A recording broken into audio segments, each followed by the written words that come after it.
It's the Queen City Music Podcast, the podcast devoted to the local music scene in Charlotte, North Carolina. Here's your host, Matthew Ablan. Hello and welcome to episode 66 of the Queen City Music Podcast. This episode of the Queen City Music Podcast is sponsored by Middle Sea Jazz, Charlotte's premier jazz club located at 300 South Brevard Street in Uptown Charlotte.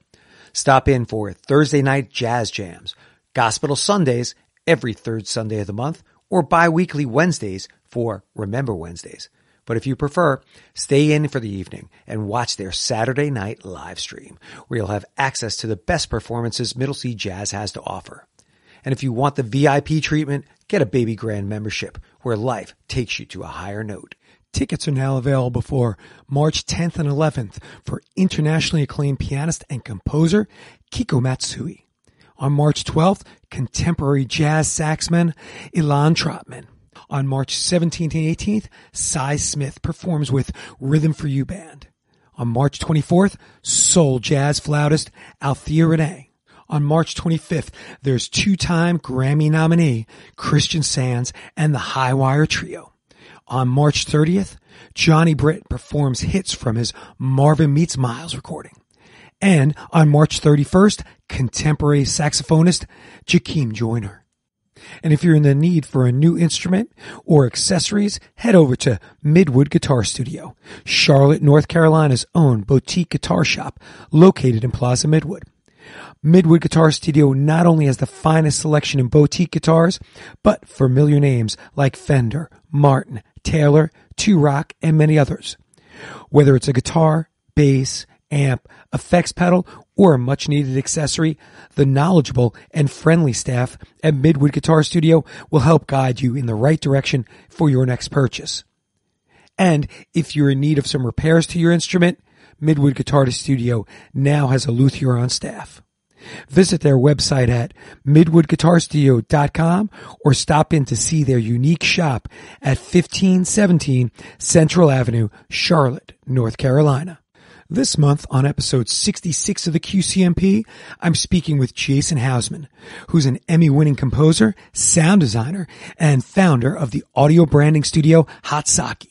Jason and the crew at Hot Sakē have worked with brands such as Sony Pictures, Discovery Channel, ESPN, the Charlotte Hornets, and the list goes on. I won't bore you with all the details. I'll just let Jason fill you in. Jason Hausman, welcome to the Queen City Music Podcast. Thanks for having me. Hey man, I got to tell you, we were speaking before we started recording, but I came across you. I was going to all places Harris Teeter, and I came across one of the local Charlotte magazines, and I was flipping through something, and there was an article about you. Right. And I read it, and this was a couple of years back. And as I started doing the podcast, I was like, man, I got to get that guy on. And it's so funny. It's like almost four years after that article came out. I'm like, I finally got you to come on and talk to you all this time later. So. I'm slippery. So Jason, I always start the podcast off the same way. Are you originally from the Charlotte area? No, I am not. I was born and raised in Terre Haute, Indiana. Moved here right out of high school. My dad was living in Charlotte. Okay, so family brought you down down south? My brother had already moved here and was going to school at South Mac. Okay. And so it just kind of dragged me this direction. Okay. What's your music background? I started playing violin in 5th grade. Thought it would be cool to play drums in 7th grade, so okay. I picked that up and started. I just played drums all the way through junior high and high school, and then when I came here, I went to UNC Charlotte for a semester. Okay. Were you studying music? Yeah, and it's kind of funny. It's all a big blur. I was kind of a wild man. I believe I was a vocal major because they really didn't have a percussion department. Okay. And, studying classical vocal. Percussion. Yeah. Classical vocals, yeah. Yeah. And then really didn't dig it at the time. It was, 80s. They really didn't have a big, music department. Right. And took the next semester off and then I went to UNC Greensboro to study percussion performance. The vocal training, classical training is just good all around. I mean, it was great, honestly. Yeah, it was really cool, and the instructor, she was awesome, really cool. So, not that I didn't really like it, but I really felt like I needed to be a percussionist. Sure. Yeah, that was really the point. So, Court McLaren was the instructor, monster percussionist, and marimba player was the head of the department. I don't know if he is now, but, and I had a blast. It was wonderful. What was your chosen style of music that you were doing percussion and drums for? I was really a rock guy, for the most part. I loved jazz as well, and fusion and classical. I've always liked all kinds of music. My parents divorced when I was 6. My dad was kind of a Motown and Stax guy, and my mom was Janis Joplin and Zappa and Beatles and that sort of thing. So I got tons of popular music. Yeah. But then I was always searching and finding prog rock, and then finding classical, and then digging into jazz, and so I was all over the place, honestly. Were you primarily self-taught, or were you teaching yourself? Were you primarily self-taught, or were you taking lessons regularly for drums?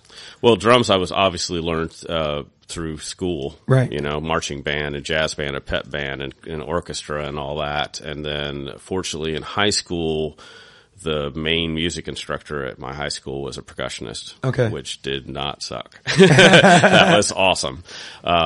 So that helped a lot, and of course, I did take lessons as well throughout. And and then in college, I decided I wanted a double major in classical composition and percussion performance, so I did that for a while as well. And then I left college 4 years in and went out and played in a band.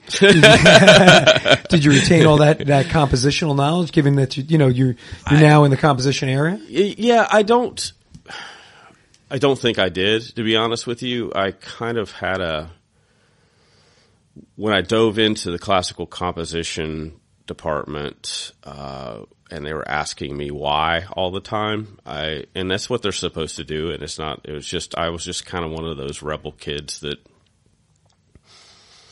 why? Because I heard it and I wanted to. Right. Right. And so, I definitely know more about music than I would have if I just stayed a rock drummer. Sure. Right. But I don't consider myself an aficionado on that level, but I do know, my relative minors and I circle fifths, and I know what a 9 is. You know what I mean? Your voice leading together. So, you understand yeah. And that was cool, because in high school we had a composition class in my high school, which in the 80s, I'd look back on that and I think that was kind of unique. And instructor was a vocalist, and so we were doing counterpuntal movement stuff in high school. And when I got to college, we weren't doing that anymore. And then as I got deeper into college, it started coming up, and everybody was so confused by counterpuntal movement. And I had already had that training for a year of doing nothing but making songs in counterpuntal movement. So that, I think, honestly, the high school training helped me do what I do now. Right. I think the voice leading and all is just is paramount to me. So it's just the way I think. That was really helpful. But yeah, it all helps. I mean, all of it gives me something. I wouldn't be here without every single moment of my life, right? So, well, that's what makes a musician. I mean, it's all these other experiences that you bring into your writing. The punk bands, the jazz bands, these short tours, bigger tours, whatever. All the stuff that I got to do, and all the people I got to be around, brought me here to talk to you. I think if you're doing music, it's you need a lot of different experiences, and I think maybe not everybody is able to bring those experiences into their chosen style. Mm-hmm. If you're strictly a metal band, let's just say you're Judas Priest or something like that, you may, and you listen to flamenco music, you might not be able to bring that into the realm of what you're doing, right. But yeah, it doesn't mean that it doesn't affect you some way in the music that you do right. Yeah. I think the best thing for me was the fact that I had so many people feeding me so many different types of music, and that for some reason I was open to almost all of it. Yeah. I've always been able to look at a piece of music and say, okay, that's not my style, but holy crap, these guys could play. It's like I'm not a big bluegrass guy. Yeah. But oh my gosh, it's not that I'm going to turn off bluegrass if it comes on. It's like I'm befuddled by how you can actually do what you're doing. Yeah. And so I have a respect and an appreciation for everything. And I think that's helped me a lot. That I didn't I'm a prog rock guy, or listening to nothing but Husker Du and and punk bands, and I listened to all that. Yeah. Yeah. Well, I think if you're a musician, you have to. You can't. I don't think you just stay in your lane and that's all you do, and this is the only thing I listen to. And you kind of have to. You listen to failed other yourself stuff. if you do. I think, honestly, I think if you're like, I think the danger to that is that it's taken me. I'm 55 years old. Mm-hmm. I am about to release some stuff that I think for the first time, like my personal music, not the stuff I do, but I think I'm about to release some stuff that's actually really me. I read an article years ago where they asked her what current stuff she was listening to. She said, "Oh, I don't listen to anything current." Well, what do you listen to? Old classical pieces and folk music. I'm like, what? She goes, yeah, if I do that, I'll run down this rabbit hole and I'll just constantly be trying to catch up with everything that I'm hearing. Yeah. And that's what we do now, especially now, because it's like everywhere is music. You go to every coffee shop, you go anywhere you go, there's music being shoved at you, and it's so accessible. But isn't that a point of you having to find yourself anyway? You're saying, oh, I'm this age and I'm finally releasing stuff that's me. But I think it does take you a time to find yourself, to take all these influences that have gotten to you over the years, not to mention the amount of music you have to write to get to the point where you're finding yourself. Yes. Yep. Where you just kind of like all these influences and experiences and everything that you've done before merge, and then you say, oh, this is who I am. Right. Yeah. Yeah. Yeah. Yeah. And some people might find that early. I mean, not everybody's like Crosby, Stills, and Nash and Young, where they come out and they're like, bam, here we are. From where we go. This is where I'm at. Yeah. We are Leonard Skinner. Yeah. And that's it. But I think as a musician, it's part of your job, to learn and grow and put out things that are you developing. Because I think if you are a good musician, you are always developing. Absolutely. Yeah. So, I don't think I'm done developing, but I do feel like I'm less distracted when I'm writing for myself. And that's the hardest thing about my job, is that I'm writing for other people all the time and trying to think about what they're going to think and what their audience is going to think. It's not about the people that hire me to write the music. It's their audience that they're trying to project to. So I'm constantly thinking about that. So when I'm trying to write my own music, I get caught up in this, I could make this kind of song. It's hilarious. Well, I was going to get into that later with you, but you brought it up, so I'm going to kind of mine that a little bit. So how difficult is it for you to switch headspaces? Like, you write your own stuff. Your stuff that you write, your solo stuff, is completely different than other stuff that you've written for a commercial or a movie or something. So is it tough to switch gears for you? It can be.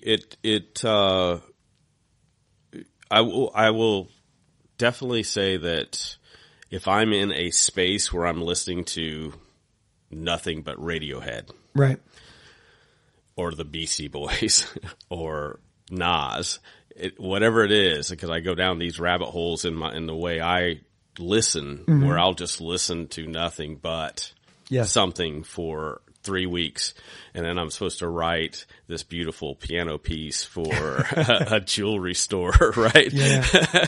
Then yes, and I find myself, a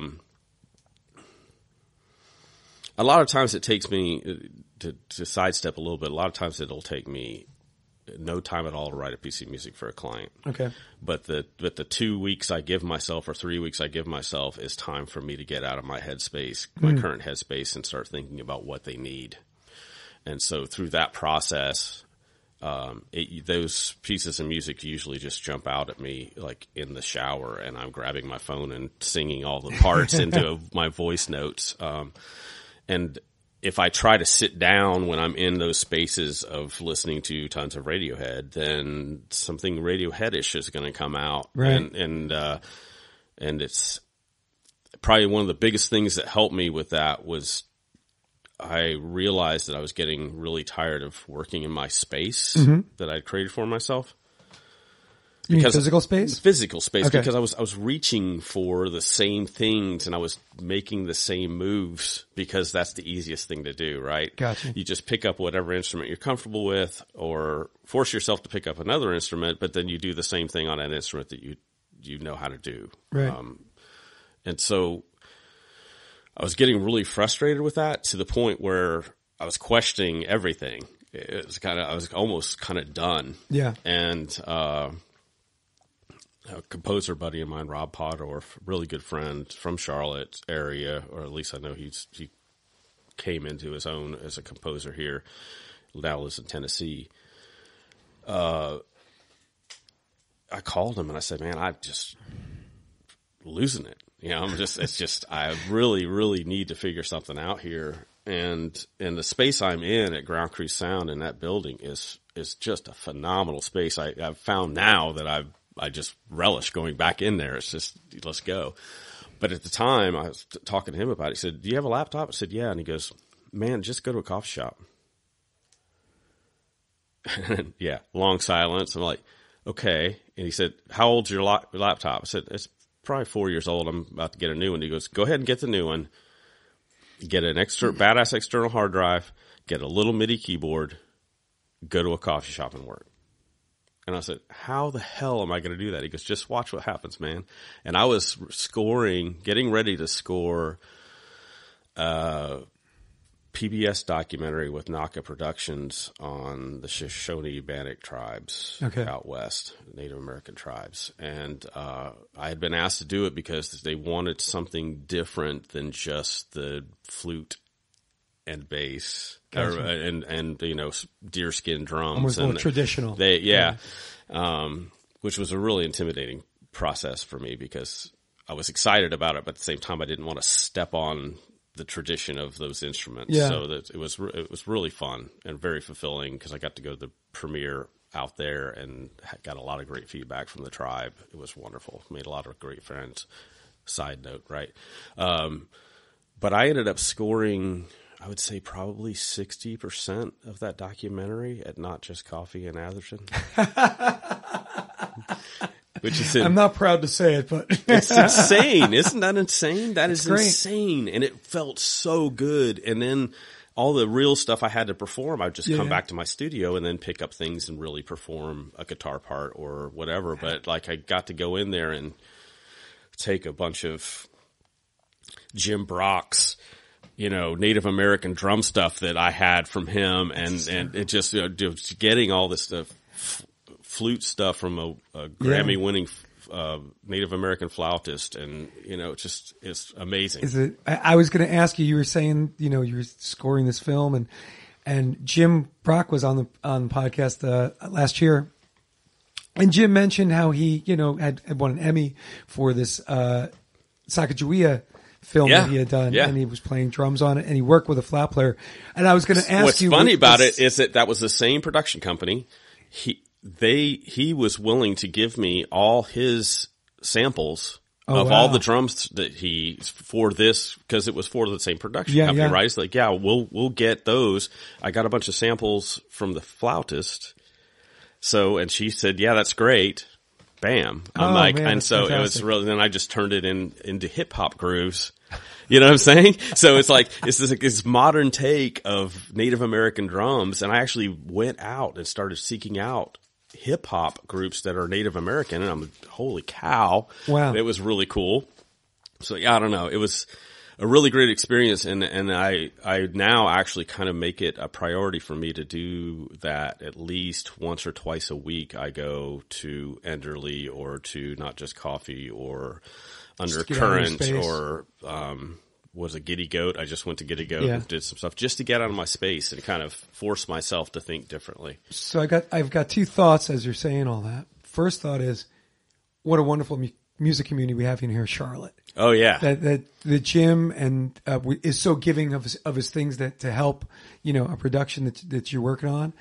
And then the next thought is that how crazy is it that composing music has come that far that you can go to a coffee shop with a laptop and a MIDI keyboard and get a lot of work done. Yeah, I started out cutting tape, right? Yeah, so yeah. it's like in this, massive studio space. And so to be able to just move around like that. And speaking to the community, Fred Story, composer Fred Story in town, I don't know if you know him, phenomenal composer in town, has done amazing work. He was asked to be the music supervisor for that. So I'm working with a competitor, friend, but competitor. He's the music supervisor and I'm the composer. And then you got Jim Brock and it's really interesting how, I love this community.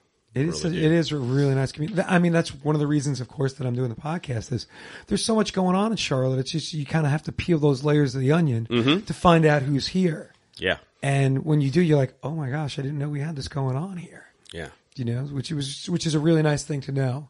And not to mention, of course, that the community is so nice. Yeah. That's the best part. Relatively few jerks, in this community. And I've forgotten their names. Yep. As most everybody does. So we're coming along here, but let's backtrack a little bit, Jason. So we're talking about the composing. How did you get into the composing? I mean, we talked about college and doing that, but was there a point in your career where you just made that switch, where you became a composer and you started doing that? Or was it a gradual kind of thing where you kind of just started easing into it? Because it doesn't seem like somebody getting into doing film or commercials is something you just jump into right away. Mm-hmm. A lot of folks who I knew that are doing other things first and then gravitate into that at some point. Right. Yeah. Yeah, I was playing in bands, that was my thing. And I admittedly very early on after my first college band, which was Blue Mongoose, that actually did some fun stuff. Yeah. After that band, then I was co-writing in that band, and then it was lead singer and a guitarist. That band taught me how to play guitar. Yeah. I honestly did not know how to play guitar until that band. I'm a singing drummer. And so that process led me to writing, because I wasn't writing on drums, right? And then also studying percussion performance at UNCG. Yeah. Mallet percussion, piano, theory, all these other things kind of took me in that direction of writing. And so I became a singer-songwriter. And it's just simple math. I did, I'm not going to get into all of it, but, had a lot of fun, fulfilling times in the studio with various bands, typically my bands, and then got a development deal with a record label. Okay. And 2 years of being in the studio paid for. And it was stressful, and they kept changing what they wanted from me. And I was kind of a jerk and didn't want to follow suit, as artists do. When you're older, you look back on that and I said, I should have done whatever the hell they wanted me to do. What was I thinking? And the thing just kind of fell apart. There were some really good people involved in that, all the way up. Yeah. And I was heading towards 30, and I think it just got to a point where we realized that it just wasn't going to work out. And so after that, I was out playing on that music, and as a solo artist, duo kind of thing. Chris Cooper, great guitarist out of Asheville, was doing a duo thing with me. I had been doing a lot of stuff with Chris Gargis as my drummer, putting out some music with him as a producer and engineer. He and I went to Abbey Road together, to master with Chris Blair. All these things are all happening, and through that process, I'm learning how to work in a studio a little bit, Okay. and, and how to pull a fader, you know what I mean? Just simple math stuff. But then I started learning all that. And still, honestly, I don't consider myself to be an audio engineer, but I did start it. That was, I think, the beginnings of moving in that direction to doing what I do. It is amazing. I don't know if people who are non-musicians realize it, but it's not. All these things are so disconnected, or put in a box. Recording is one thing, performing is another thing, writing is another thing. Being an audio engineer is another thing. It's like being a musician today. You have to wear all these hats, but at a point in your career where you are now, these are things that you've had to learn how to do, to get into it. It's not anything that just like, oh, I'm just a musician and I know how to do all this stuff automatically. Right. No, man, you have to, I had to learn how to operate a mixing board for, getting stuff set up for live. Yeah. It's a whole different people. Somebody asked me to mix a live show. I'm like, hell no. Yeah. I'm out, Yeah. because I know that I kind of look at it like, I look at sound as paint anyway, but if I were going to look at it like, if I tell someone I paint houses, Yeah. that doesn't mean I'm an artist, Mm-hmm. right? And I think there's something that's happening now with people, with musicians, that they're realizing that they have to learn how to paint a house too. Sure. Right? So that they can actually get their music out without paying somebody an inordinate amount of money to do that for them. And so that's cool thing about the kids growing up now is that's just natural. Yeah. The downside is a lot of them aren't really learning how music works. Yeah. That's, some of them are. Well, the downfall is also YouTube and the internet, because everybody thinks they know everything right away, and you don't. It takes time to develop. That all comes from video games. when you could beat a video game in an afternoon, and you think you can learn how to play guitar in an afternoon, it's the problem. So back in track, you said you were about 30 and you were doing all this stuff in the studio. So that was still the tape era? Oh yeah. From I was at CPCC, called Centipede. We called it, I don't know if it's officially Centipede Studios, in the 80s with Ross Wisbaum. Okay. Who's a chief engineer at Ground Crew Sound. We were in there tracking on 1/2-inch 16 track and cutting tape. Yeah. Dang. Yeah. It's crazy. And, that was what my college band did. We'd come down from Greensboro down to Charlotte to record with him and put out so much, did so much stuff with that stuff, but none of it came out because there was no internet or anything. You had to actually put out a CD or an album or something. So, but. Do you miss those days of tape? Yeah, I do. Really? Yeah. You have a console and you have the whole band standing around the console for the final mix of a song, and somebody has to mute something and pull a fader, and you're all crossing arms trying to get it all done, and you have to rehearse it like 5 times, and then you do the final, and then somebody messes up and you got to do it again. And it's just, I don't know, there's something magical and fun about. Brings people together. Yeah. I did a piece a few years back, and the vocal track had some interesting textures that I intentionally did, and a fellow producer in town called me and said, "How the hell did you get that vocal sound?" Yeah. And I said, "Oh, I flipped the tape." And he's younger. He's like, "What are you talking about?" I said, "I flipped the tape." And he goes, "Oh," I said, "Do you get it?" And he goes, "Yes, I get it." And I had flipped the tape and put effects on it and then flipped it back. Right. And but that's how I think. Yeah. Well, cause you're old school. Yeah, I'm old school. Ableton Live works in a different direction and I don't understand it at all, right? The tape moves this way, you know? Yeah, so left to right. That's it. Yeah. So I ended up through all that. My wife called me one day. I was wanting to get off the road. Yeah. Getting older. This would have been 99. Okay. And she called me, and she was in advertising. She said, "This girl quit at a recording studio. You should try to take advantage of this situation. Come down here." And I think it was in Georgia playing. And I said, cool. I said, she's an engineer. She goes, no, she answers phones. And I said, like, step down. I'm like, Jason's attitude monster steps in. And then I said, okay. And I said, what kind of studio is this? And she goes, they do commercials.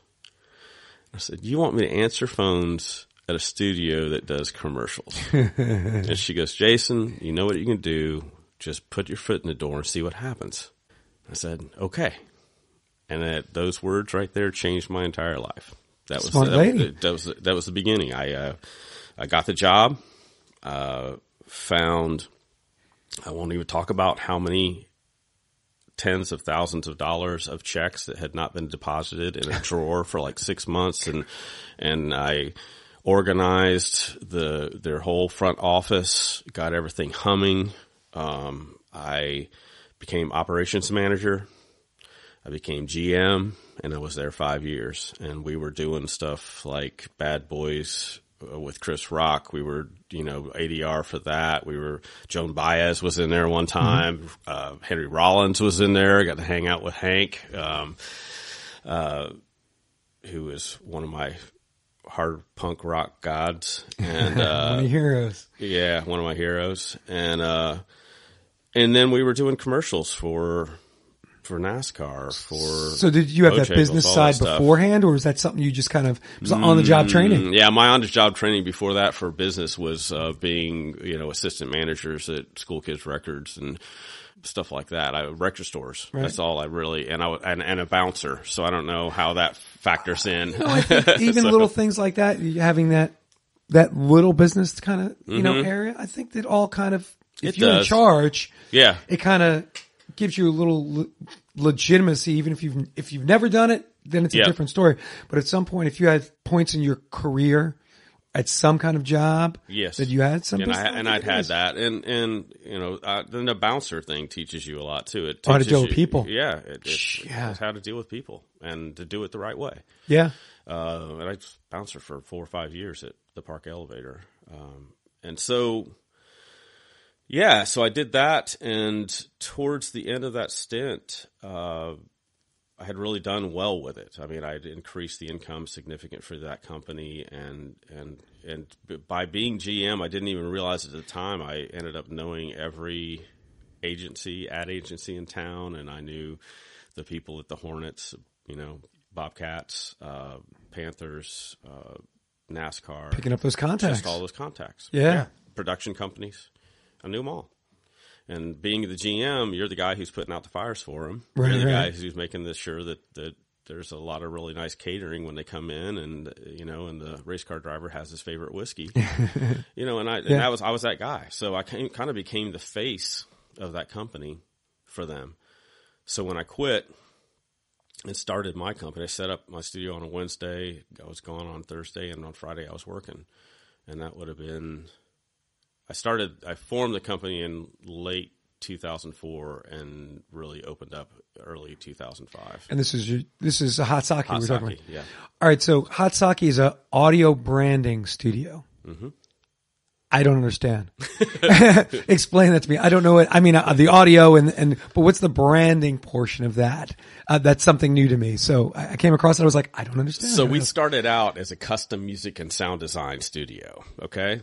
Explain that to me. I'm still understanding. And so I changed the verbiage a couple of years ago just because I wanted the people that I'm catering to understand it. Okay. And figure out what will move those people to buy your product. Okay. Okay. So that's what we do. That is audio branding. So our music is like making a logo for a client. This is the sound of your company. This represents your company. Gotcha. This sound represents your company best, or just the singular product, right? May not work for all of Sheetz. Yeah. Or all of Quick Trip or all of Sony or whoever it is, but it works for this one thing. Gotcha. And that's what we do. We go in and we really sit down and dig into what the brand is or what the product is, and then build music or sound design to enhance that. Now, the companies you're working for that come to you for branding or audio branding, do you do a lot of local business, or is it nationwide, or is it international? It's mainly national, but I say a good chunk of it is coming from this region. Okay. Yeah, for sure. I mean, I do stuff with, Nathaniel House Studios and stuff, Yeah. places like that out in Beverly Hills. But yeah, there's a lot of stuff going on here. You have a lot of companies here now too. And every year more companies are moving into this area. So it's really a great place. But you guys just don't do branding. So you've done music and sound design for clients such as Sony Pictures all the way to the Charlotte Hornets. What kind of things are you doing out of Hot Sakē? So anything that I feel is a good fit, I'm going to do. And so, with the Sony Pictures thing, I did a piece of music for, actually Jason Atkins helped me with that. Okay. One. I always try to remember and give Greasy a shout Keys, out. Greasy Keys. That's right. Cause I play piano, but not like Greasy Keys, right? So nobody does. That was, a piece of just for a trailer for a movie for them. Okay. It was the trailer is 2 minutes long or whatever, and this is a 40-second piece of it, right? And I got paid well to do it, so that I'm going to do that. Yeah. And then it's all over the place. I've written, Dan Hood and I did some pieces for a company called Brica that does children's products, like the little mirrors that are in the back of that the baby can see. Baby. We did a music for a baby mirror. Okay. It's all over. So I did the Bobcat's growl. I did a surround version of the Hornet's buzz. You never know what it's going to be. Yeah. Yeah. It's really crazy. I've played a baby stroller for Britax. My friend used to work for that company. Yeah. So I literally played a baby stroller. And that was the whole groove was built out of a baby stroller. So, I get called to do a lot of that kind of stuff where I'm actually playing a product and things like that. So now, just to delve into the business side, and I'll be nosy. You can tell me it's none of your business, Matt. Shut up. But I'm really curious. So when somebody comes to you for a work, let's just say the Sony Pictures, for example, you have a contract, you draw up for them. Is there a specified time that they need it by? Do you send them sections first to see if it's to their liking, and then you have to make changes accordingly? Usually they'll come to somebody like that is going to come to me and say, "This is how much we have." Okay. That's. Do you want to do it or not? Yeah. And that was actually a representative of a trailer house that was doing the trailer for Sony. Gotcha. Okay. So, yes, I'll do it. And then other times, most of the time, it's someone calling and say, "This is what we need. We need a 30-second TV spot." And then I say, what's the territory? And they say local, regional, national. Okay. And then we talk about if they need cut downs, those sort of things. So then I build out a bid for that and send it off. And they either accept it or not. And so you say bid, is that a kind of thing like where they will accept bids from other studio production companies? Sometimes, yeah. Sometimes they're getting multiple bids. And I try to write in, what I think it should be and how we would approach it, things like that, so they kind of know where we're coming from. But yeah, so that's it. And then I get a 50% deposit and I start work.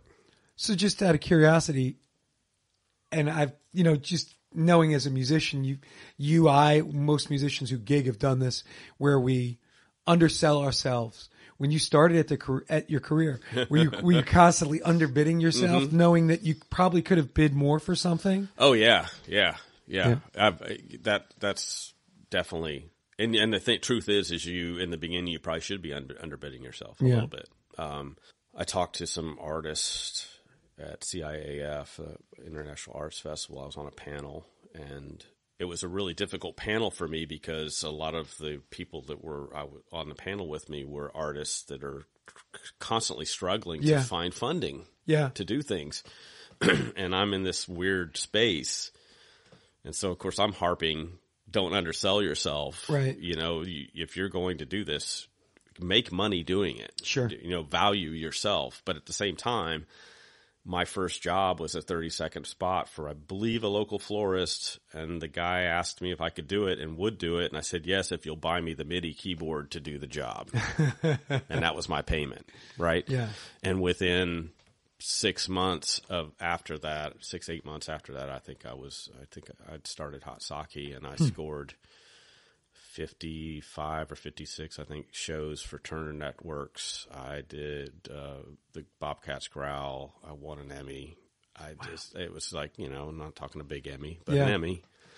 And you won one. I do feel there are definitely levels of Emmys, right? Sure.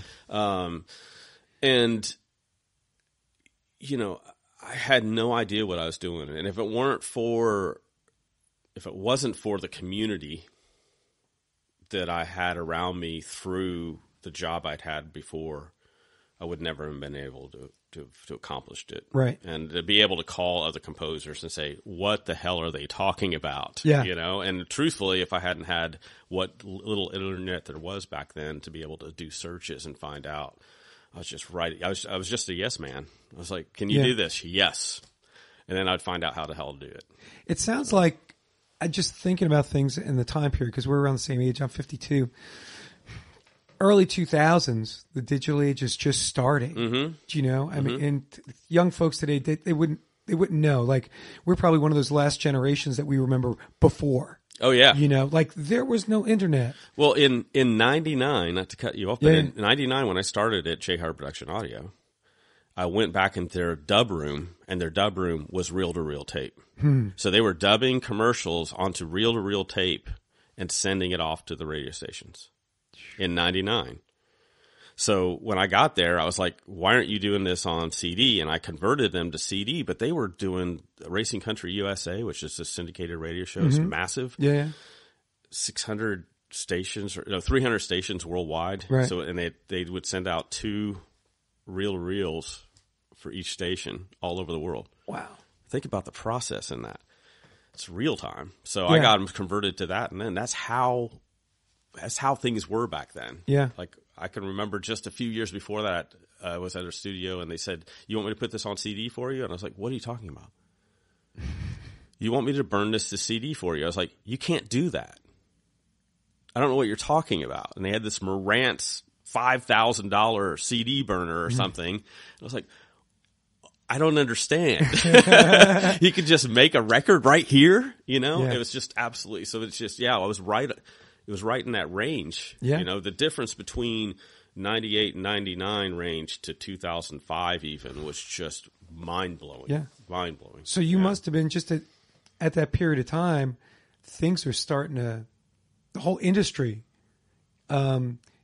is probably just starting to shift. It is. So folks like you coming in to recording, composition, production, who are on that cutting edge, are just kind of you're coming right into your own at the same time. It was insane. Shifting. Yes. I've never been able to articulate it, but yes, there was this. I felt like I was on a wave. Yeah. It was really crazy because there were a lot of people that were still resisting the change, right? And I was forced to embrace it because I had no other option. I couldn't set up a studio with reel-to-reel tapes. I didn't really want to. We weren't at the point where, as I am now, I'm composing everything on a laptop. Yeah. I had to have the big Mac Tower, and I had to have certain things. But, it was really wild. When people ask me what I would do if I had it to do over again, I just say 808 MPC. I would have been hitting that shit in the 80s and early 90s. It's like I wish I had that jump, but I wasn't even a guy. I was a drummer. I was a real drummer. You know what I mean? I love the Beastie Boys and I love Nas and I love, LL Cool J or whatever, but everything that I was listening to at the time was listening. For me, playing drums was the thing. So when I shifted over to this, all of a sudden I'm building stuff in the box and all that. And that took a lot for me to learn how to do it and just even to think that way. Yeah. And I'm still learning. And that's why I'm still here. Well, there's so much. I imagine everything just changes all the time now. All the technology. time. Mm-hmm. a DAW, a digital audio workstation that we record in, heck, they do updates every year, if not every 3 to 6 months. There's something new they added, updated. Oh, there's a new little thing we added, and you're like, what did they add? How do I learn how to use that? How do I ease my workflow? There's just so much to it. There is. It's awesome. So to take it back to Hot Sakē, what's the writing process like for you? Because I know that you have other people working at Hot Sakē with you. You've got Emily Sage and Chris Williams. Mm-hmm. So the writing process, let's say, here's a scenario. Company comes to you, says, we need such and such a music for this production that we're doing. It's got to be 1:30 of music for this section. Mm-hmm. How do you guys divvy up the work? Does Emily and Chris, do they have their specific areas that you handle? Do you guys work as a team to do stuff? We've been working together off and on for the last several years, and it's become more and more of part of my process. Gotcha. I would bring in, Greasy Keys or Dan Hood or someone like that on a session and have them work with me on something, but most of the time I was doing it alone. Okay. And I found that I was having another burnout session where I was just kind of in that space where I just really felt like I needed more from it. Right. And I met Emily Sage. I was walking in the rain after Creative Mornings. Mm-hmm. Charlotte is Creative Mornings, and I was walking in the pouring rain, and I'm bald, and I'm a guy who likes to live in the wilderness and fly my hawks and stuff and do my thing, and so the rain doesn't bother me at all, so I was just strutting down the road. Yeah. Well, she ran up with an umbrella and said, I can't believe you're just walking down the road in the pouring rain, and walked me to my car, and I had seen her perform at a previous Creative Mornings. Okay. And we just started talking, and we hit it off, and then same thing, Creative Mornings again. Chris Williams, Young Citizen, is what his stage name is, and he performed, and I went, holy crap, this guy's great. And just really feel good kind of thing, it was really great stuff. And so I hit him up and said, hey, would you like to get together sometime? And we did, and next thing I know, we're all just working together. And it's been really, really good for everyone, I think. We just all are having a blast, and it's so fun. And it doesn't mean I don't call other people in to do stuff with me, but this is my core team. And so the processes change with every job. I think that was the question, is what the process is. Yeah. And is that, like, my ideal situation would be for us all to sit down with the clients, okay, either Zoom or whatever, or better in person. I prefer it still to this day and always will. Energy is transferable. But we sit down with them, we go through everything that they're looking for, and like I said, figure out the branding side of the project. And then we go off, and I typically will kind of set a tempo that I feel is where we need to be based on, usually it's like we'll have a video, and I'm sitting there and I'll just tap, sit here and then stop and then watch it again and go and see how things fall. Right. If we are in early on the project, then I actually get to work with the animators or the videographers at the get-go, and then I can create a tempo track for them if they cut to, and that's obviously a much more cohesive and better way of doing it. But the goal for me with them is to have them take a tempo and a key and go off in their corners. Okay. And me too. And then we'll come back together and have three completely different pieces, the sound coming from a completely different space. And then we all just kind of tear each other apart. I mean, really, we just kind of break down what's good about this one, what's good. And they're learning through that process. I'm learning through, everybody's learning. And then we'll either sandwich something together because it's the same tempo and key, or we'll just submit two of the pieces as they are. And one of those last year was with Ray Ward. And the client liked Chris's piece, Young Citizen's piece, but liked my bridge section. And because it was the same key, I just said, well, we'll just put my bridge into his. Oh, you can do that? Yeah, no problem. So I gave them this hybrid of this piece, yeah. And I think there's some vocal elements from Emily, and then there's another. One time Emily and I just got together over a glass of wine and acoustic guitar and wrote a national spot for GE and for Ray Ward as well in like 30 minutes, just together, just bam, lyrics and everything, and kicked it out. So, and Chris and I just worked together on a groove for and Rivers Agency out of Chapel Hill this past week, and then we're all going to get together this week and finish it out. So you guys, is everything done in-house? Do you bring in outside musicians, or are you guys working in-house, just doing everything in the box? Or if to listeners who don't know what that means, are you just using virtual instruments to record? There's a lot of virtual instruments going on, but I do a lot of replacement as well. Okay. So the speed at which we can work, especially Chris. Chris is so fast, and it's one of those things where he'll be sitting down working on something, and I'll be like, move, I got a bass line, and then bam, bam, bam, or vice versa. And she's the same way. Emily is. They are insane artists in their own right. Go listen to them immediately. They're unbelievable. But I've forgotten the question now. Are you using outside musicians? Do you use local Charlotte musicians? So basically, we will because of speed, we will be like 808 bass or a fake bassist, in the can kind of thing, and then we like to go back and replace that stuff if we can. Some budgets don't allow us to do it. Some budgets do, and but I've got people. I got a nice list of people that we'll call and bring in. Matt Postal if I need trumpet, and Troy Kahn if I need some guitar, Dan Hood if I need something else, just all Greasy Keys, all kinds of people, Harvey Cummings, Emmanuel, just on and on and on and on. That's great, man. So you guys are Hot Sake's rolling into almost 20 years in business. It's crazy. Yeah. Did you envision it going that far, or was it something like, I'm going to do this for now? I started it with a guy named Charlie Pratt, who was a kid at the studio I was working. Name sounds familiar. He does.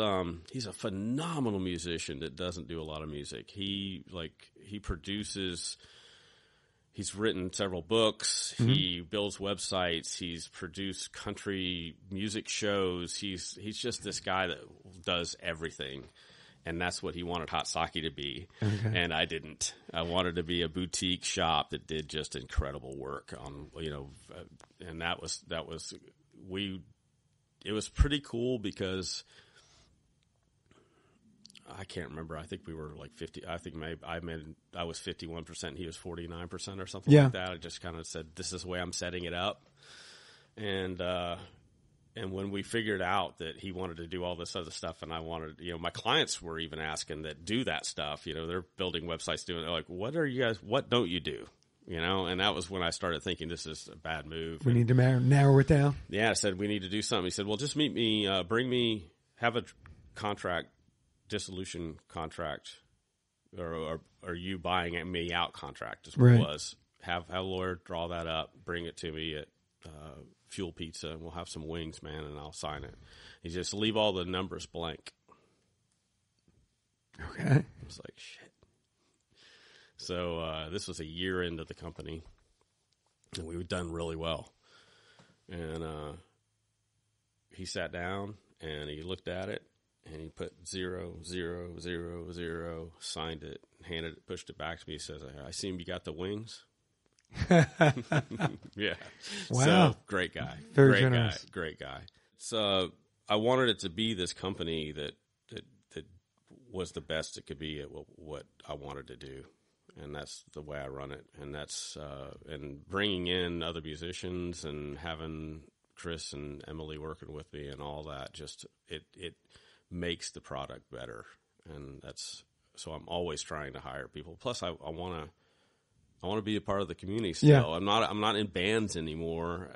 Really, I'm putting together a band, and I'm probably going to start playing live again, which is maybe arguably the dumbest thing I've done in a long time. It's a lot of fun, though. It is a lot of fun, and I miss it. But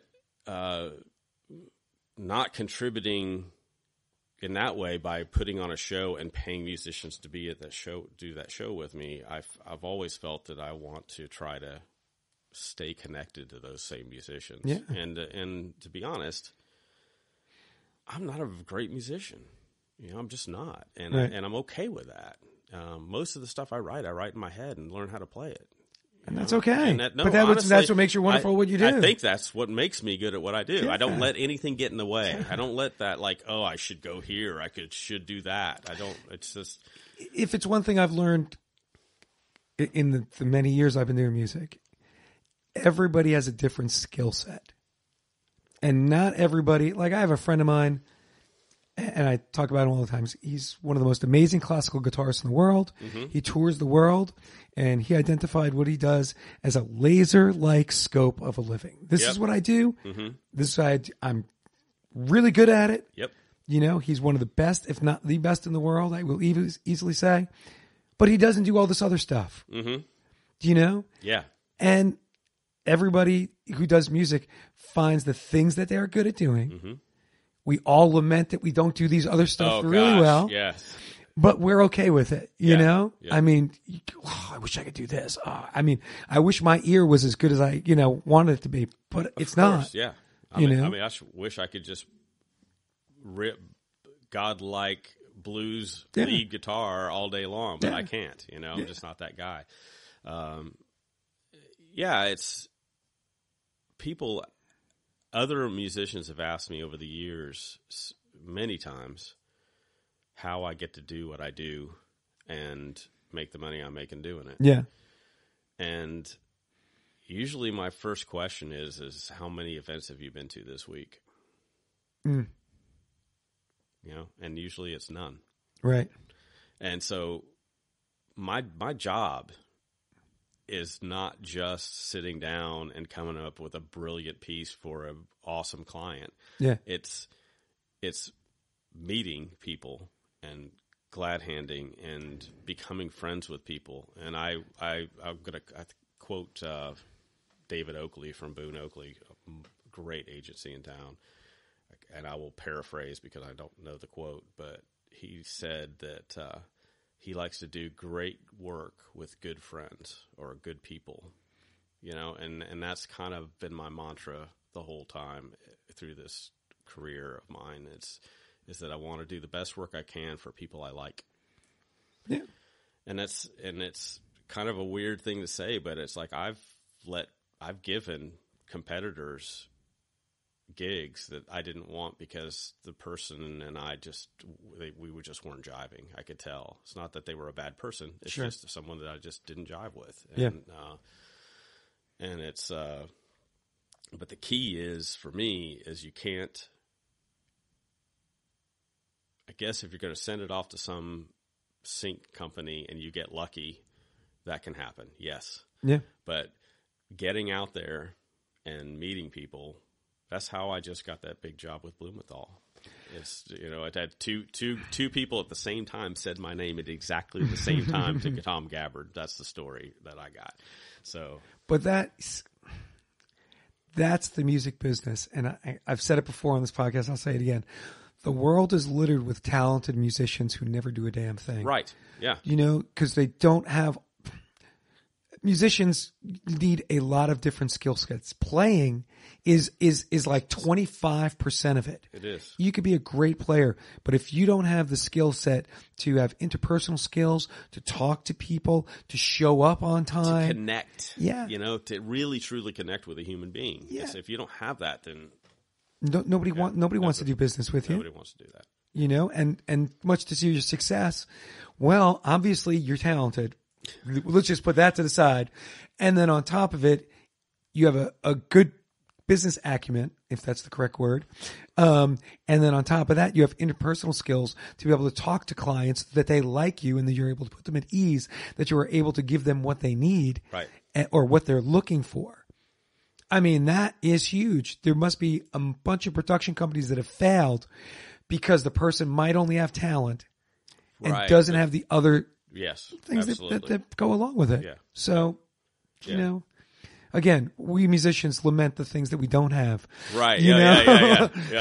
And And sometimes we don't take enough stock of what we do have that we do well. And I try to remind myself of that. Yeah. It's difficult though because I'm constantly pining about the fact that I haven't spent. Why didn't I spend the time to become this monster, jazz guitarist or whatever? It's especially when I go watch Troy Khan play. Right? It's like, yeah, But I'm friends with Troy Khan. He's playing in my band and he's playing on my record, and we get to work on projects together. Yeah. And it's like, and he's phenomenal at what he does, and I'm good at what I do. Yeah. And I'm okay with that. And I'm starting to get better about not doing that. And I think that's the falling back to that, running down that rabbit hole of what you're listening to and trying to be that. Yeah. I wish I was that, Mm-hmm. and that's as an artist, you got to stay the hell away from that concept. Mm-hmm. That is the devil right there. I think so. Yeah, it really is. Hey, out of curiosity, with Hot Sakē, do you guys do internships? So do you take on young composers coming in and do some mentoring with them? Do you do any of that? I don't. Okay. We don't. And the reason is because we're not a big enough company to accommodate it without it hurting us. Right.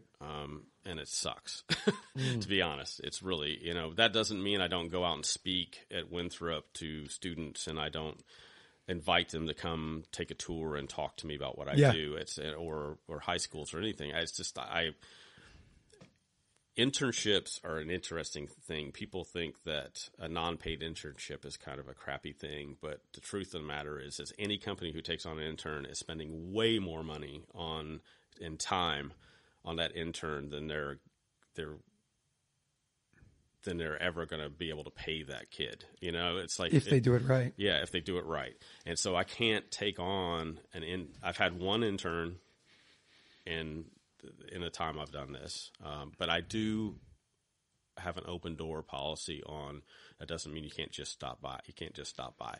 You can email me or call me and hit me up and say, hey, I'd love to come talk sometime. And I will do that as much as I possibly can. I can't always accommodate depending on what's going on in my life, but that's what I try to do.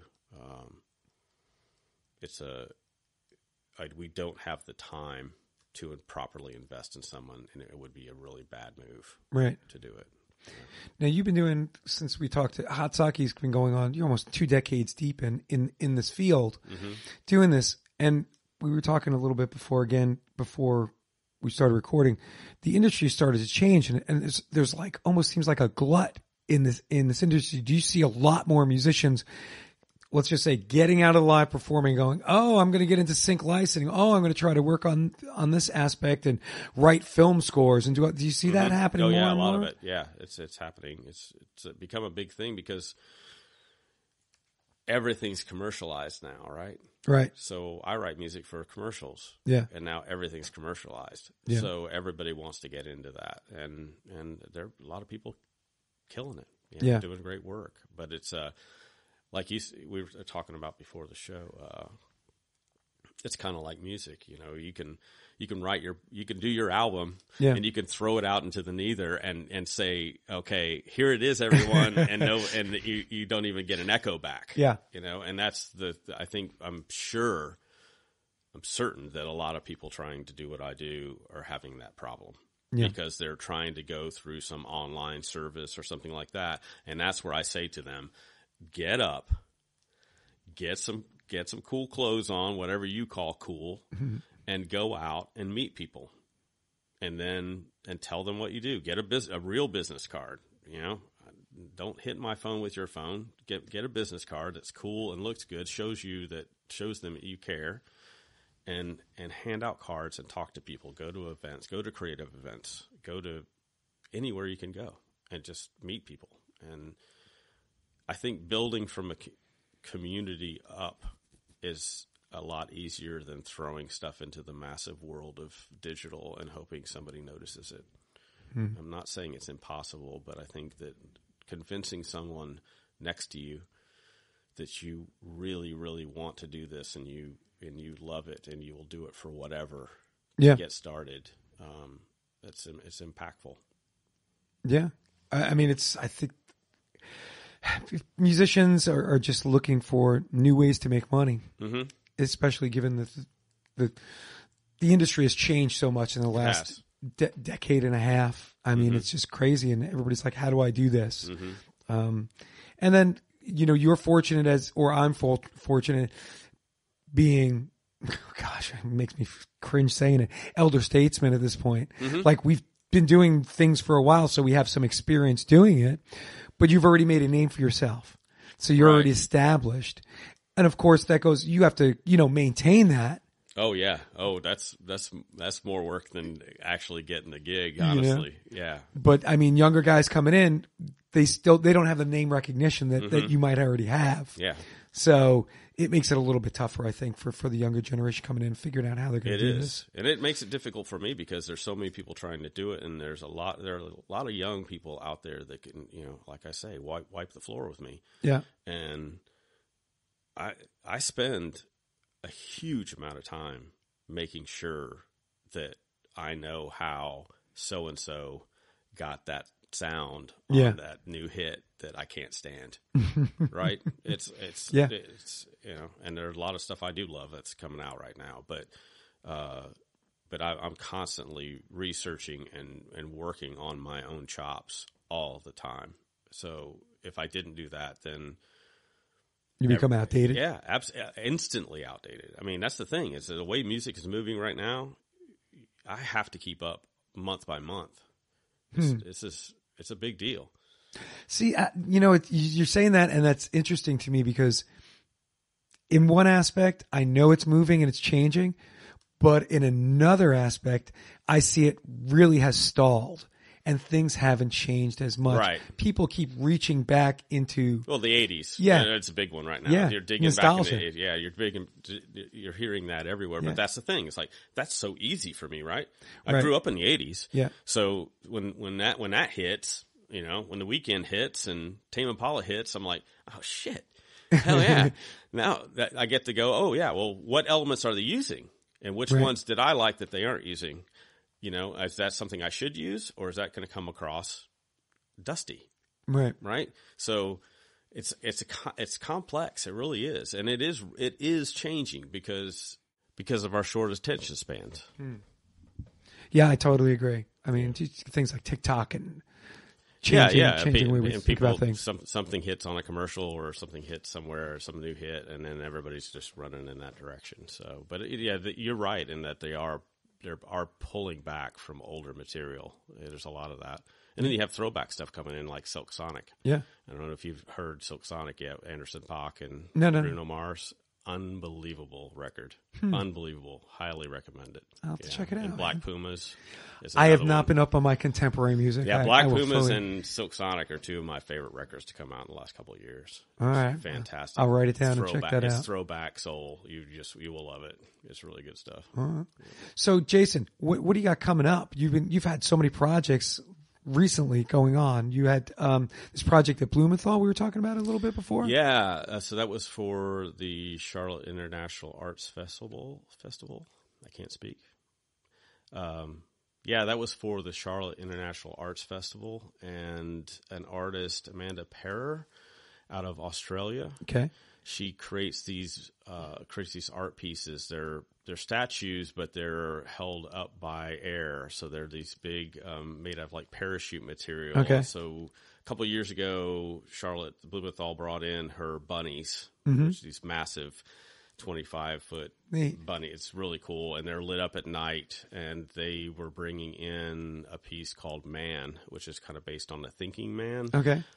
Merged with Buddha kind of vibe, and it's really cool. And she has never had music or sound with any of her installations. These things have been, all over the world. Hundreds and hundreds of major cities around the world over the years. And Blumenthal, Tom Gabbard, they were all thinking about doing sound for it, this installation. And he asked Matt and Tim from Creative Mornings. This is the story I heard. Asked them who he should be talking to, and I guess in unison, they both said my name in perfect sync. So he said, okay, well, I guess that's the guy. There you go. And it was a wonderful experience. It's one of my favorite jobs I've ever worked on because they were so accommodating.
lot of people like the music so much that they talked to me about actually releasing it, and I said I would give them, a portion of the proceeds that I get. And why would we do that? Well, this is about us supporting artists. It's just they're really, really, really great group of people, and I can't wait to work with them again. How long was the composition you wrote? 30 minutes. Wow. Yeah. It's one long piece? Yeah, and one long piece. It's more ambient with some piano stuff. I wrote a piano theme, what jazz guys would call the head, and sent it off to a buddy of mine, Daryl Monteith, and asked him to re-perform my chopstick performance and make it better, but also kind of expand on it a little bit. He's a jazz and classical pianist, phenomenal artist, and a good friend of mine since the 80s. So they set these rabbits up outside? Well, this is the man installation we're talking about. Okay. So that's the one I did it to. Okay. So did they have a sound system that was outside, just played the music in over and over? Yep. To their credit, they bought a sound system one step better than I recommended. They did everything I asked. I wanted a big sub, I wanted low end content, everything. It was wonderful, and it was a really cool experience to go to the location and see it out on this open, area in the grass at night with people dancing around it and doing yoga and all this. It was really, really cool. Man. So it was wonderful. Yeah. And is that only a one-time thing, or will they do it every? Yeah, they may bring something back like that, and hopefully I'll be involved in it, and maybe not. But so then I'm releasing that. I wrote one that was a little darker, like a night one and a day one, and they used the day one throughout. But I've been releasing both of those versions, and then I did a third version that is just the piano part, because I thought people might want to just go straight to that, because the piano's kind of peppered through the 30-minute piece.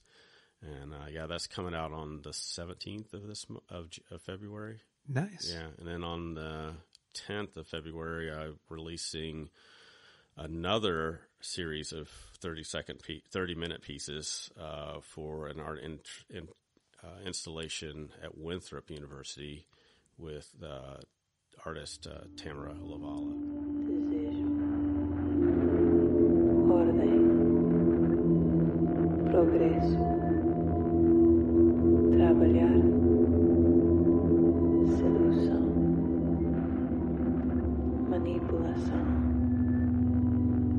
autocontrole, sincronicidade, sobrevivência, desejo, ordem, progresso.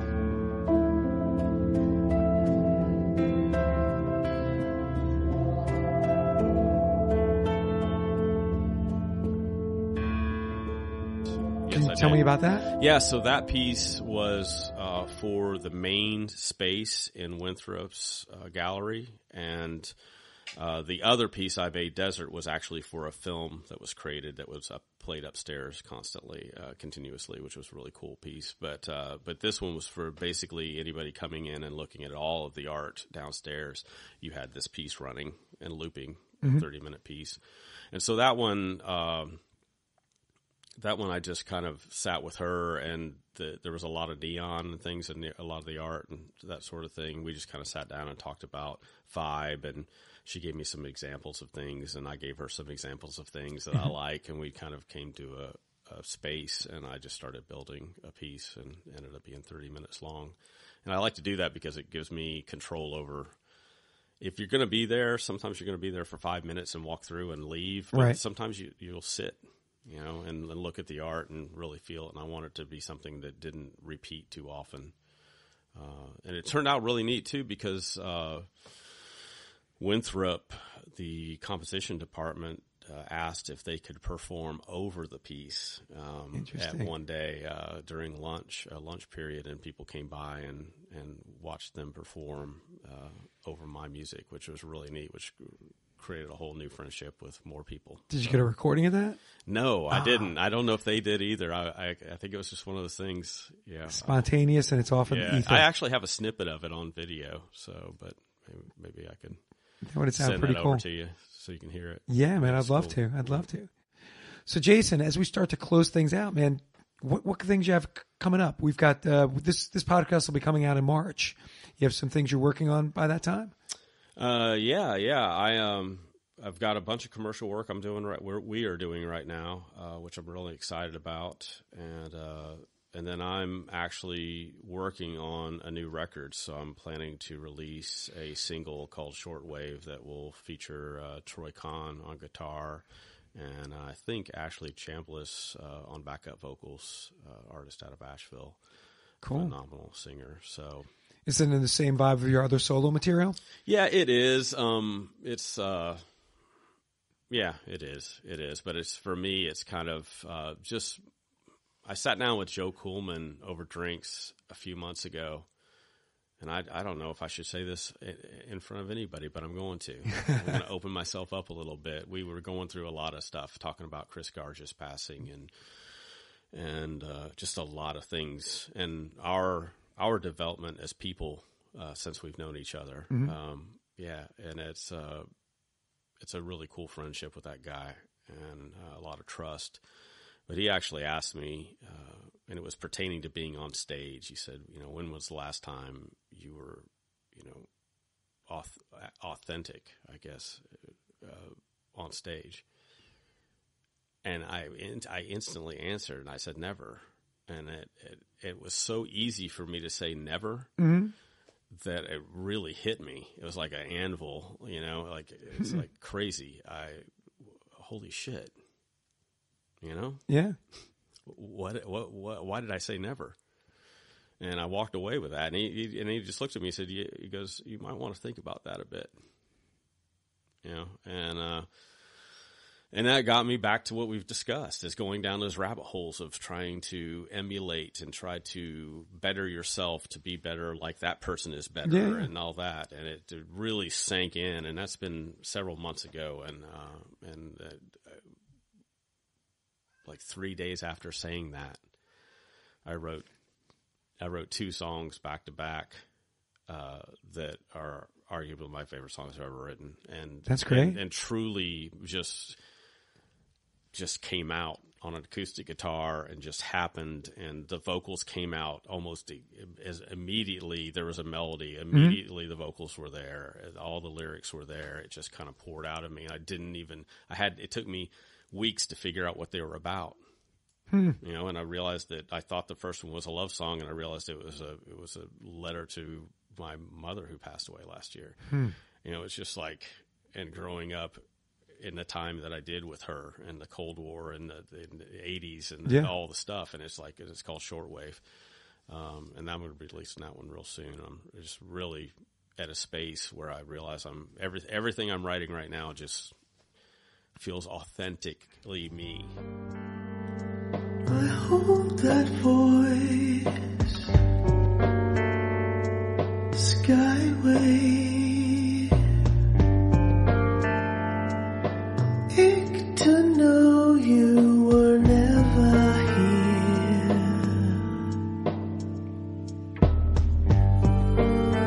It's this war and it's cold. 1980.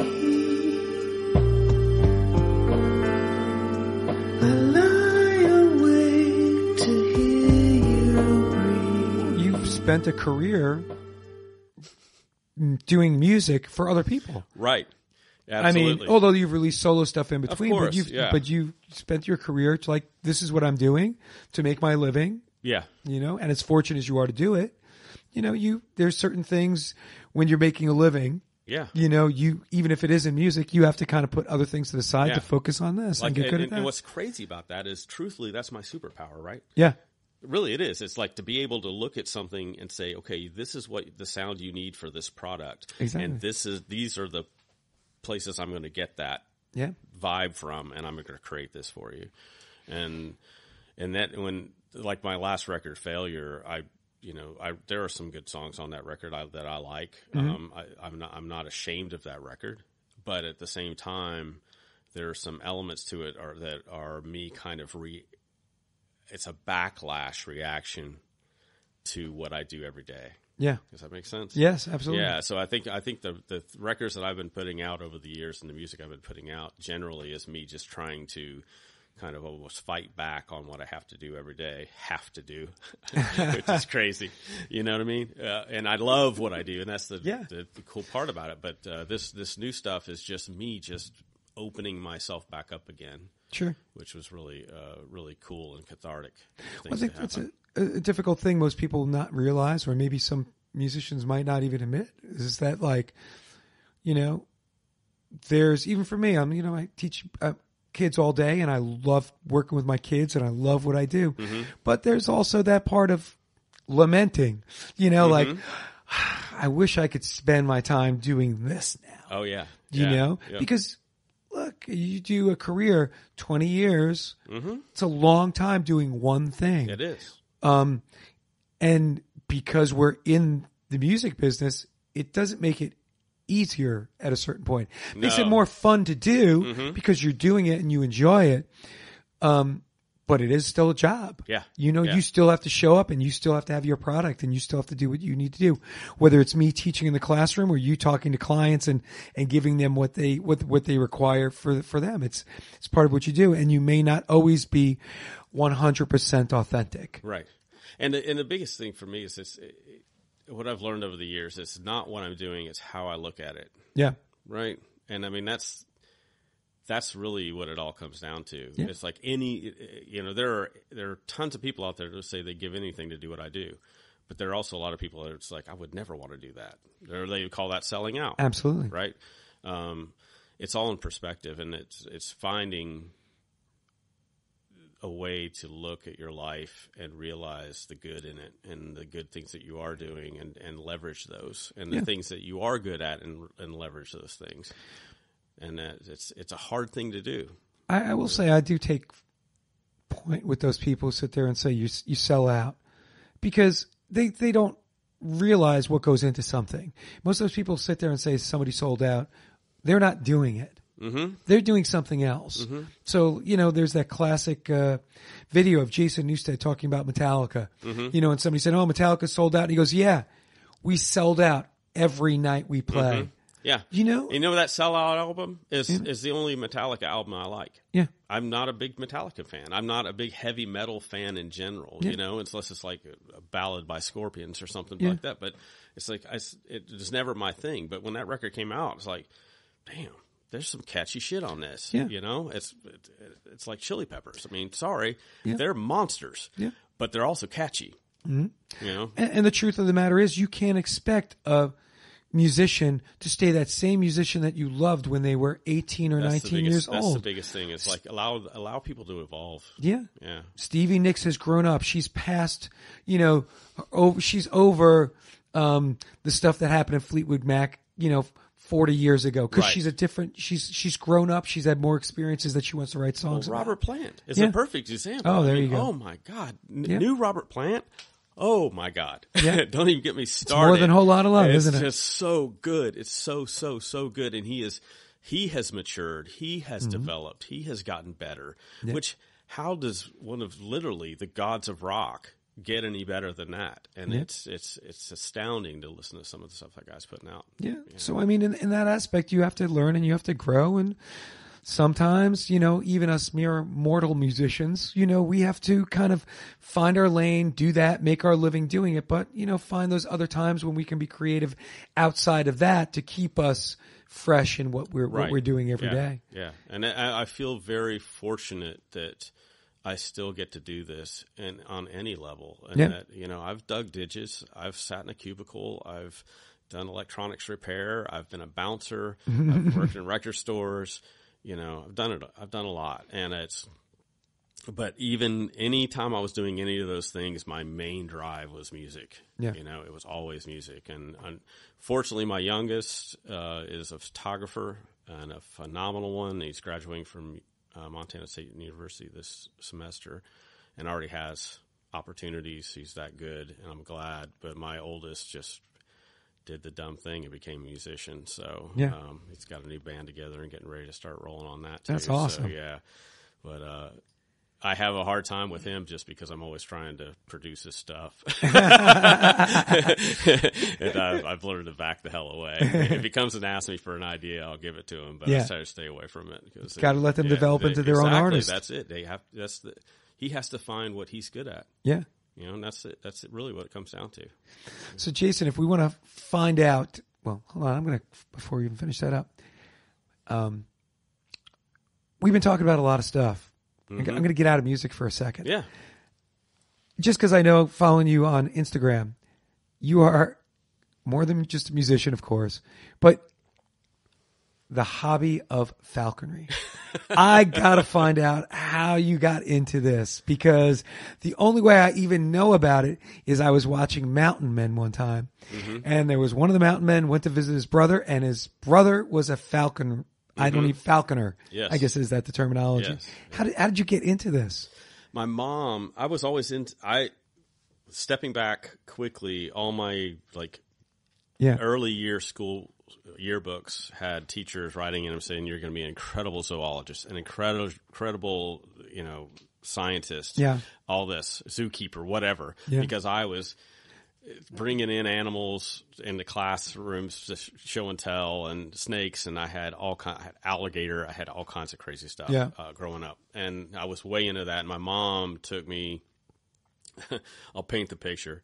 My hippie artist mother takes me to this old kind of Victorian looking mountain house or farmhouse in Indiana, corn all around it, Harley Davidson's lined up in front of it, and takes me in, and you go through. Back then, every doorway had beads hanging in it. It's 70s, right? And I could smell marijuana. I'm 10 years old, and they're all laying around on the couches in hippie style, and with the bell bottoms and the whole thing, playing, with the black light posters.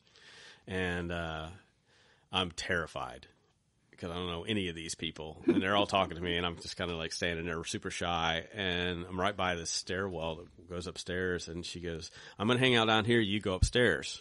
And I was like, "No, I'm not going upstairs." And she goes, "Jason, go up there and talk to the guy upstairs, and he's got a hawk."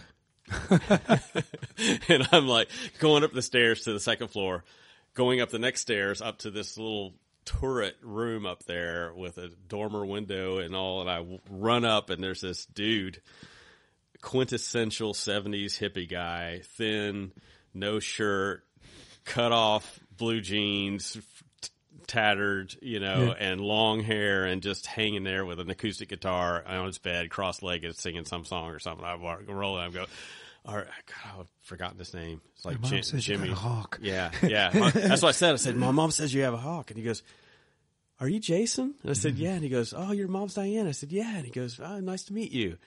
And I said, "Where's your hawk?" And he goes, "If you're any closer, he would bite you."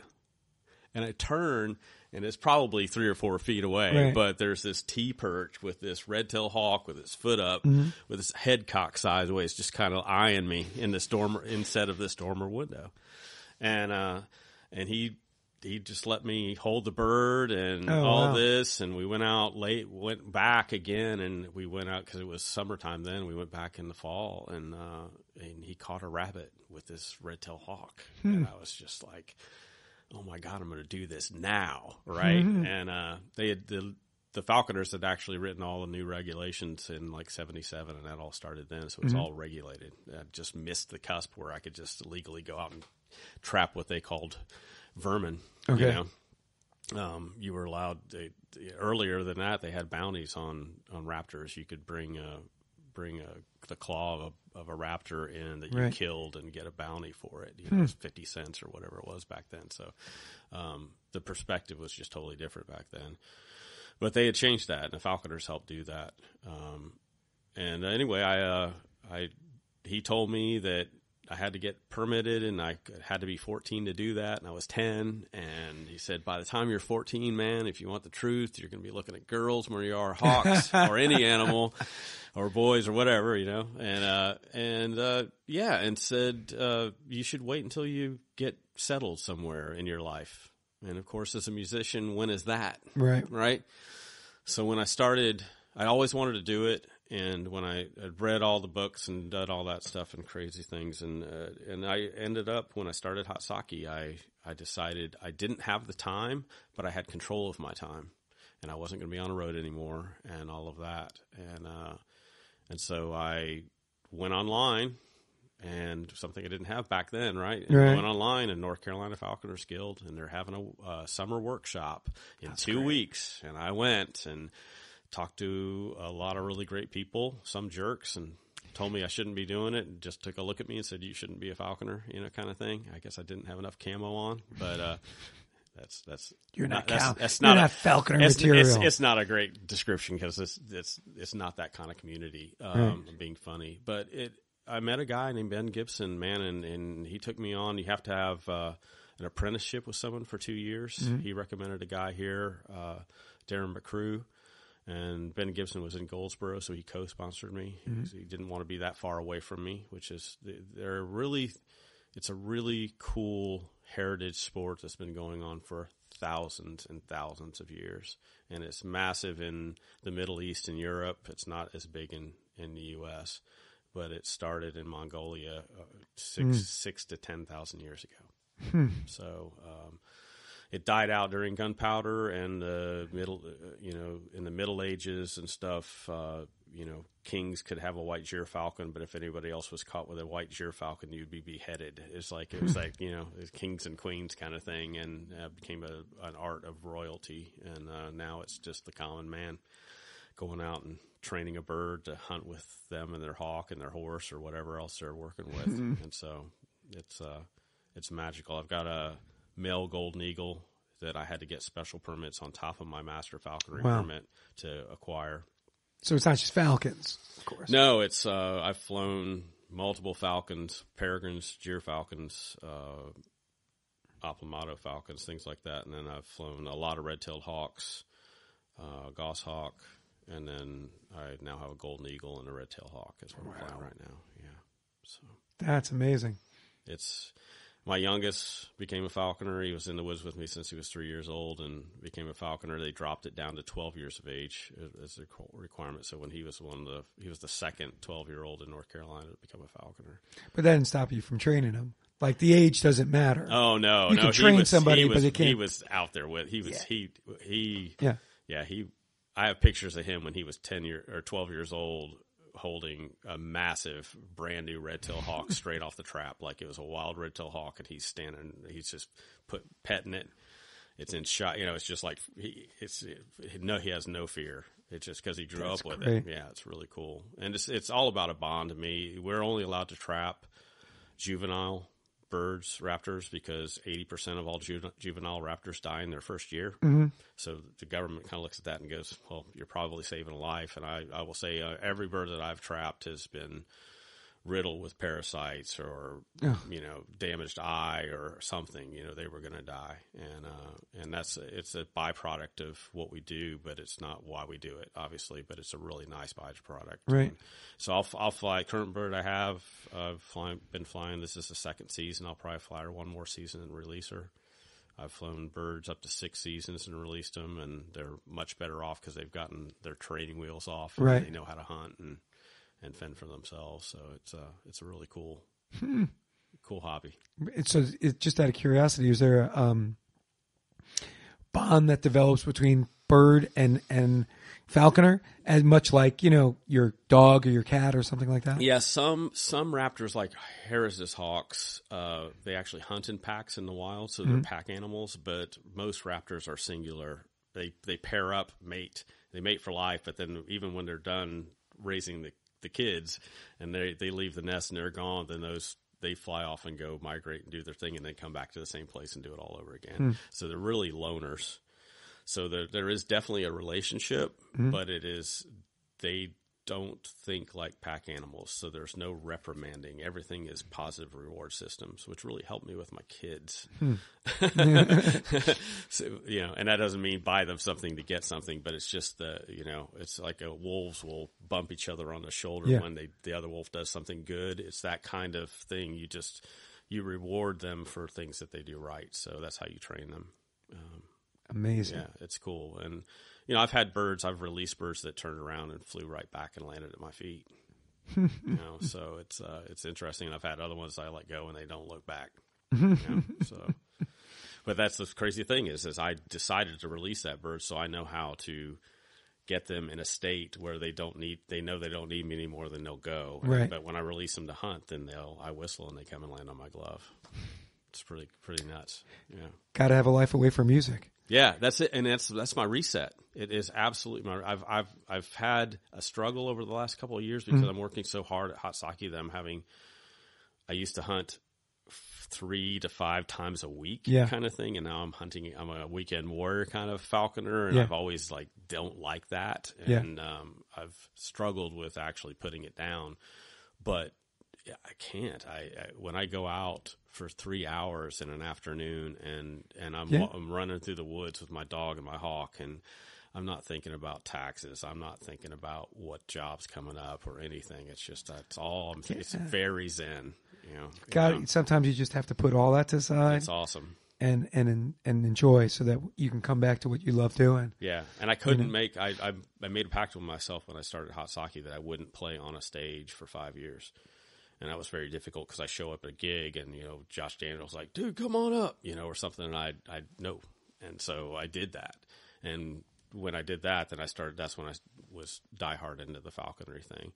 And so I couldn't allow myself to have my personal music and playing live as a hobby because of what I do for a living. I knew it would make the whole thing yucky. Right. I don't know how to express it because I would never be escaping it. Right. So that's why I very seldom release my own records, and I try to avoid that kind of stuff because it's I need something that's an escape. Yeah. Yeah. I would take up if it's not falconry, then I would just start painting again or whatever it is. I'd do something completely different than. It can't all just be music. Yep. I mean, you have to have other things in life that you want to do. I mean, family. Falconry, music. I mean, it's great, but still have to have something away. Can't just be one thing and that's it. That's it. So. Hey, Jason, as we start wrapping things up, how do we get in touch with Jason Hausman and find out all the things that you're up to? Hot Sakē Sound on Instagram, Sonic_Samurai, which is servant to sound. It's not me being a rock star. On Instagram, Jason Hausman on Facebook, Hot Sakē, SAKE, hotsake.tv as in television is the website. And feel free to contact me. Awesome. Yeah. Well, thanks again for coming on, man. It's been a real pleasure having you. Man, it's been a blast. Thank you so much. Take care. Thanks for listening to episode 66 of the Queen City Music Podcast, and I hope you go back and check out past episodes. And if you'd be so kind as to leave a review, I'd greatly appreciate it. You can find the QCMP on all your favorite streaming platforms. As always, if you have an idea for an episode, would like to be a guest on the QCMP, or if you are a business and would like to be a sponsor of the podcast, reach out to me at qcmusicpodcast@gmail.com. Also, don't forget to check out our local partners. Records on the Wall at rexonthewall.com. Reporting from 20XX at reportingfrom20xx.wordpress.com. Queen City Live at Instagram.com/Queen City Live Music. And Charlotte New Music at charlottenewmusic.org. Until next month, be well and stay safe.